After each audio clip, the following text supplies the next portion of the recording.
Welcome to the Wisdom Circle. To subscribe or follow us on your favorite podcast platforms, please visit us at www.thewisdomcircle.com. So let's talk about some sports to open up 25. I mean, we both are just so attracted to the business, and it may cost us some listeners. I don't know. It may bring more in, but some of the things you were saying at the end were so fascinating and so true. And like, oh my goodness, um, I kind of want to start with the college football, which I need to read more about the transfer portal. But with some guys a couple of days ago, I heard that Marshall was going to play Army in a bowl game. Then the transfer portal opened, the head coach left and took 25 players with him. And now Marshall doesn't have a football team to field in that game. So for me and for our viewers and listeners, do you know what the transfer portal is? I know what it is. Yeah. What is it? And why does it go on before like February 1st? Well, why would it go on now when there are bowl games being picked? And it goes on now. It's basically the ultimate money grab, and maybe most people would argue do money grab, but it goes on after the last regular season game. Because if a student is going to transfer from West Virginia to Indiana, they want to be matriculated in the spring semester, and that gives them time to do that because they have to be a student of Indiana by the spring semester. So I just learned that logic the other day. The second thing is, you're a reasonably good junior quarterback,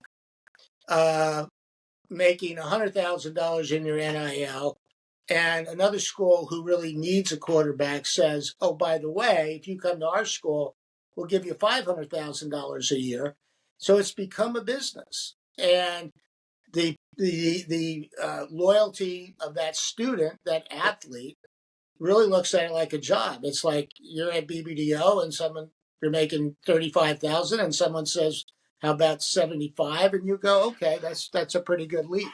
So it's sort of sad. And then the other thing, and then I'll say one more thing and then throw it to you as a rebuttal. rebuttal, but whatever I'll say would be whatever great. You said. Well, here's what's interesting. Mark Lazary, who owned the Milwaukee Bucks, sold a team, not the Milwaukee Bucks, Milwaukee Bucks, sold a team recently. And now he's interested he's going to colleges and say, I'll buy 25% of your college football team. So talk about how that's crazy. And I think it's almost, and no disrespect to our friends at the NBA, did he get out of a stock? Did he get out of a business? The NBA ratings are down 48%, in the last few years. So he said, okay, I've maxed out this. I don't think the NBA teams, now I'm putting words in his mouth. I understand. I don't think he'll appreciate as much as I wanted to. I'm going to sell at the high, call it a stock. And now I'm going to come in the new entry-level stock, the new AI stock. And I'm going to go try to talk Penn State into me buying 25% of their business, which I think is going to keep growing. So now I've really confused you. But Jesus, man. Yeah, that's crazy stuff. Well, it's funny because one of the smartest guys I've ever met, I was on the board of the Boston Regional Sports Network at Comcast and NBC, and Whit Grossbeck just sold the Celtics for an enormous amount of money. And so now I'm thinking, to your point, that's probably not great, I know they're talking about a game in Mexico City, trying to expand the viewership. So yeah, like it might be a plateauing of value of franchises in the NBA. It's just so fascinating. And then college is just so out of control. And I spend time at Raycom. I just hate it. I hate what's going on right now. I don't know what conference SMU is. The ACC, really? Okay. Yeah. So, and hey, here's the one thing, and again, I know we have to stop because we could talk sports all day and we'll bore the hell out of half or more of our audience, or maybe not. Bill Belichick. a Tar Heel. So, my alma mater, Raycom Sports, was built around North Carolina Duke. Like, well, he never beat the Giants in a Super Bowl, but he might be able to beat Duke on the football field. Well, who knows what Belichick's real motivation is, but he's our same age. I know you got a year or two younger than us, but he and I Oh, are yeah. essentially the same age. It's like, what a great opportunity. We're going to pay you the same amount of money, essentially, to go coach another football team, NFL team, which you've done. Why don't you go down into Chapel Hill, be on a college campus? Your father did that, and really teach young men the game. I think that's a really fun, sexy thing he's doing. I love it. I love it. I love it in the context of they're bad and can't recruit. And now, if you think of the business that is college football, and maybe Colorado figured it out first with Deion Sanders, but who wouldn't want to be able to say that they played under Bill Belichick? I mean, so it's all more of that morphing into a business that I think of Belichick going down to North Carolina. But let's to bring it in, reframe it a little bit into something about the wisdom circle and everything. Yeah. So and you talked about Bill Belichick, he got one interview when he was out of a job in New England. I think the Chiefs interviewed him or the Falcons. Falcons. Yeah. So when you feel like you've kind of hit the top of the organization you're currently in, be open to other opportunities that might not necessarily, some people might think, oh, that's a downgrade. I'm not going to go. I was an NFL Super Bowl winner. I'm going to go work at college football. But passion, doing what you love. The guy loves to coach. And maybe he loves kids. I don't know. Time will tell. But I think it's an interesting observation from a wisdom circle point of view of people who have been faced at a point in time. I got lucky. I kind of maxed out at the regional sports networks and wasn't crazy about the guy I was working for. So we were all leaving names out. I'll be a gentleman at Christmas. But then they asked me to go run Telemundo Sports. It's like, okay, Right. great. Spanish language broadcast network in Miami. They do the World Cup and the Women's World Cup and blah, blah, blah. And I don't know a thing about soccer. The Ted Lasso of televised soccer. And it was the greatest thing I ever did. And so we've talked about never knowing. And you started producing Broadway plays, which I don't know what percentage of if you'd put your career happiness on a circle and had to divide it into, what you love the most, Anheuser-Busch, or doing the play, Broadway producing, which, is there a percentage you'd share, or was it 50-50? Was it 80-20? No, I would still, the Anheuser-Busch experience was still, I probably have to put it 75 because it was hard work. And, people, until you're in the job, understand that every day something could blow up in your face. And so, but I loved it. But what producing and what I learned, and this is hopefully part of the wisdom circle, is that even though I worked for a big company, I was sort of empowered within our own sort of group to say, you run this business and just do the right job and be honest and trustworthy, meaning this is the CEO saying this to me.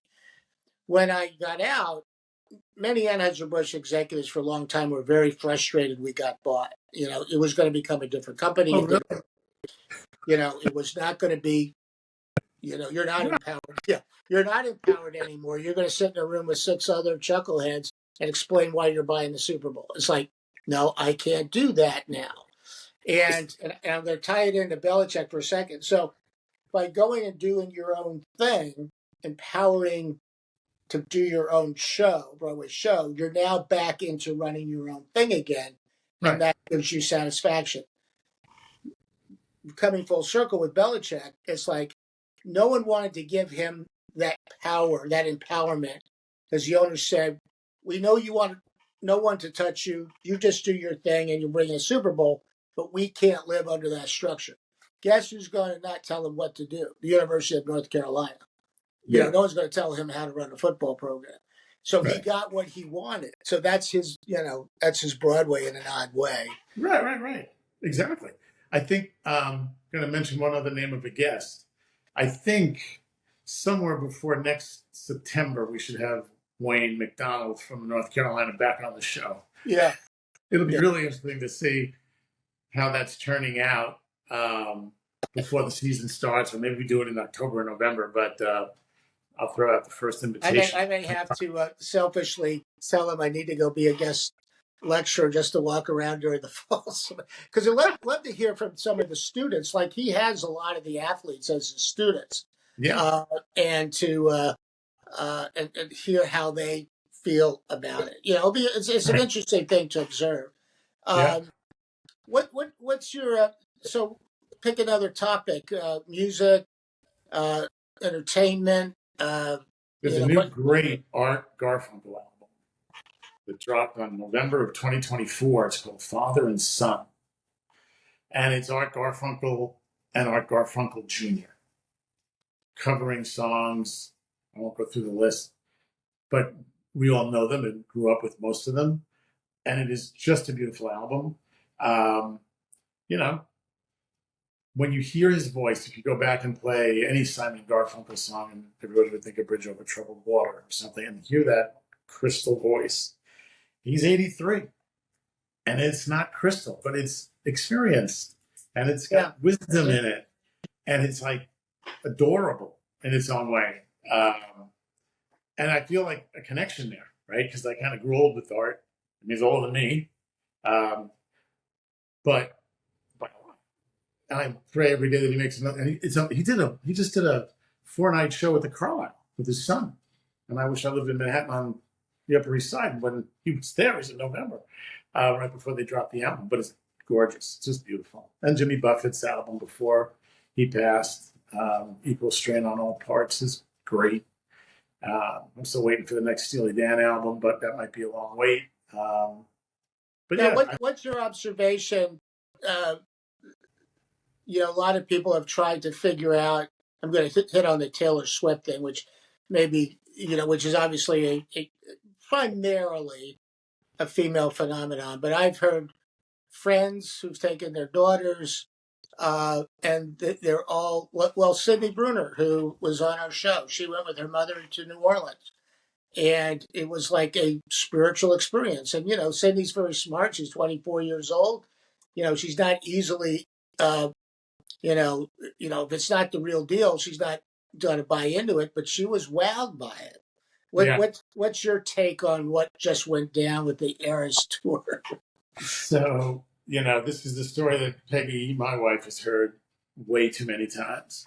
So I'll tell as fast as I can. In March of 2008, I went to an offsite with Comcast, and the headliner was Creedence Clearwater Revival, John Fogerty. And there was this young woman standing on the stage all by herself, strumming a guitar, singing songs, and no one was listening to her. I mean, it was embarrassing. All the khaki slacks and blue blazers and white shirts and cocktail, waiting for John Fogerty, and she's over there pouring her heart out. It was Taylor Swift. Wow. And that was 2008. So 16 years later, she has touched a chord that no one's ever touched before, to me, because it's multi-generational. It's, daughters to mothers to grandparents, grandmothers. It's daughters to fathers, date night, which is a new phenomenon of the current. And I'm part of the generation that, maybe over delivers for their kids, or wants to, and looks for their connection because they've got so many distractions. So I admire her. I don't listen to her music. And I would, if it came on, I wouldn't turn it off, but I don't have any albums, and I don't go to a Taylor Swift channel anywhere. Maybe I should. But she's just hit a chord of love and rejection and anger and sadness that, I was listening to a song about the Beatles at Shea. The concert was like 40 minutes long. They did 22-minute songs. And she does 3.5 hours. But the screaming, the chord that gets hit with people, it's the only other chord that's ever been touched. And I don't think the Beatles touched it the way she's touching it. I think hers is a much grander touch. It's amazing. And I'm very much an admirer, especially having seen her standing on a stage by herself, strumming a guitar in 2008 with nobody listening to her. It's amazing. That is amazing. That's a great story. And I think, again, trying in the wisdom circle, is I think younger people, and that may sound condescending, I don't mean it to, but it's people are starting in their business. These artists, whether they're musical artists or actors, that really become successful, you really want to see how hard they work to get there. I grew up a big Springsteen fan. 100%. There's a lot of documentaries on the boss these days, and you realize how he was so detailed, so hardworking, so specific, so understanding of his audience, i.e., the consumer, that it didn't just, okay, let me just, put my feet up and strum the guitar. It was hard work every day and to this day. Yep. And I Yep. think Taylor Swift is to me someone similar, showed empathy to her fan base, but worked it every day. And there's actors the same way. Young people should understand that. I believe in this a lot. Is that how you work and deal with everybody is really important in business, because it still doesn't go much past who do you want to hang out with in the sandbox.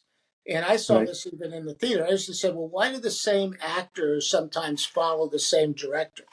Well, what happens is you want people that will work together, be a teammate, etc. And an actor who all of a sudden you say, why doesn't this person not work anymore? Chances are they're not really good on the set, not as an actor, but as a playmate. And it's like, we just can't deal with Ray and his tantrums, so we're going to go find, Awesome. Ramon, It's possible. No, listen, I think that that's absolutely true. It's funny because so I was trying to go back and make some kind of thread of the Beatles to Taylor Swift. And it's all about the work. Now, the Beatles changed music, but they were like, in these basement clubs in Hamburg playing and Liverpool playing constantly. The Bruce story is exactly right. There was lots of documentaries on it. But I was thinking of Britney Spears. Yeah. She put all her stuff in a truck with her mother and drove out to LA and, I'm going to do this until I'm successful. And there's something more than work. Believe it's got to be the hard work, but then there's something else. And that's like, I don't know what exactly. Elon Musk is another example of, I'm not forgetting the politics, but the work. And there's something else.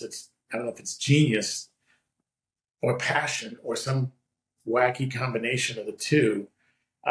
But everybody's got that in them to some degree. And I think that's what you want to find is how do you connect your smarts with things you love to do?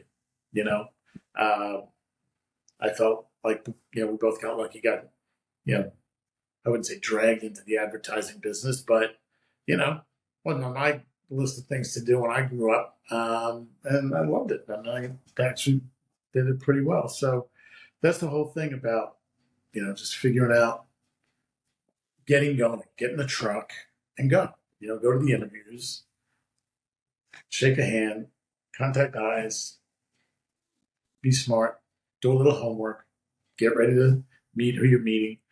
It kind of crosses every industry, right? If you're a football player, if looking for a scholarship or, might be easier when somebody's coming to your house and talking to your mother and telling you how great it's going to be. But we know there's an awful lot of football players who don't get that treatment, the walk on, whatever. But it does cross all categories. Getting things right is pretty important and pretty hard to do. And not everybody does it well. I've had more people come into my office and give me a wet handshake, look at the floor, tell me they're big sports fans. It's like, great. I don't need a sports fan running a sports business. It's kind Well, of and then, the next thing, and I bet you we'll end up talking about it in 25, will be this whole AI impact, which is already, whether it's, Wendy, my wife, was kidding the other day, that now, and I should know which system it is. You write an email and then they'll clean it up for you or make it in a better tone. And she kiddingly said, I need that, because you always feel she comes across a little bit too strong in her floral design business. But when you think about it, this generation coming up, you say, hey, write me an essay on, World War II or something, and it'll come out of the computer. Or, you write an email that now is put into in a grammatically correct sort of sentence, which I could have used big time. So, But that flattens out the world. I mean, it's awful. Yeah. I think it's a terrible thing. As you know, I sit on the York College Foundation Board. I'm also on the search committee for the new president. And one of the biggest concerns that we've asked the candidates is dealing with AI. Yeah. And how do you stop it or realize it or make it a priority, or not stop it? No one's stopping AI. But how do you not let it flatten out the student population? Write a paper on Dunkirk, World War II. Okay. Everybody could turn in the same paper, pretty much. And so it's huge. And I do think, like so many things, we've talked about the business being commoditized, be it Amazon, Walmart, Target, ABC, NBC, CBS, McDonald's, Wendy's, Burger King. Everything is becoming just the same thing, really, with little tweaks. And AI is going to make that happen for the younger generation too soon, in my opinion. I can't wait for it to cure cancer. I can't wait for it to help solve my back issues or make me a better golfer. But, we'll see. We'll see. Here's my one podcast prediction for next year. This Kylie Kelsey, who's Jason Kelsey's wife, is becoming an amazing phenomenon. And and you talk about, and the Kelsey brothers, I think they'll tire of their act, even not their act, but their performance on the podcast. But they're making good money doing it. But they're so, it's taken them in so many different avenues. But a woman who's now about to have her fourth girl and deals with this environment and her husband and everything, I bet you she's in the top 5 of all podcasts by the end of next year. Number one. I just read in this head it's the number 1 podcast in the United States. There you go. Good call. Good. What else you got? I did read that article, I swear. So we wish everybody a happy holiday, New Year. Yeah. We already did that. And the part do it one, more formally. But we can wish everyone as we start. People will be, I think, seeing this podcast just the beginning of January. And, it's always fun to get the next year started and see what new guests. And we're batting 1,000. Nobody said no yet, so that's good. I think we should always ask for any kind of input is good input, as long as it's not nasty. And, I think you and I probably will have to put our heads together too because I think this is a great podcast. I think it's in a niche that doesn't have a lot of people in that same world trying to help and give back and bring people in who can do that. And I think we have to ask our hosts and do our better job of getting the word out, you and I. But we'll talk about that after the new year because we'll have plenty of time. Right now it's time to rest and relax. Yeah. And I would say is someone who listening said, I would love to be the guest host on the podcast. Again, reach out to us, because we may be, surprised on the topic, surprised on the input. At the end of the day, it's all of us as people just, trying to get to the next day, trying to do the right thing, trying to educate each other, bring each other up, and all boats, high water raises all boats. Thank you. Thank you. Yeah. So, Ray, I enjoyed it. I'm glad we survived our friendship for the podcast, and we'll kick it into... I'll stop doing it if I ever think that's threatened. It'll be the Tony Ponturo show. All right, but everyone. No, it's been great. Great fun. Great being with you. Thank you, Ramon. Yes, and we can absolutely. Thank me and you, the music providers, and Ramon's partner. And Queenie.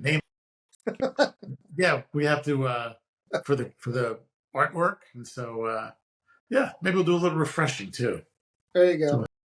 Whole new thing. All right, cool. All right. Ciao. Have a good one.